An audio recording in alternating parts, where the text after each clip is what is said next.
সকাল সকাল ঘুম থেকে ওঠার কিন্তু অনেক বেনিফিটস আছে। তো সেই ভেবেই আমিও ঘুম থেকে উঠি এখন অনেক সকাল সকাল।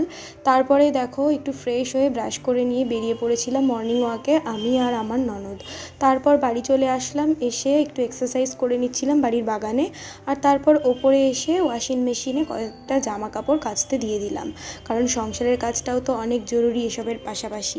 তারপরে দেখো বাথরুমে চলে গেলাম স্নানে, আর স্নান থেকে বেরিয়ে এসে এই যে একটু সিঁদুর পরে এবার ঠাকুর ঘরে চলে এলাম গোপুসোনাকে পুজো দিতে।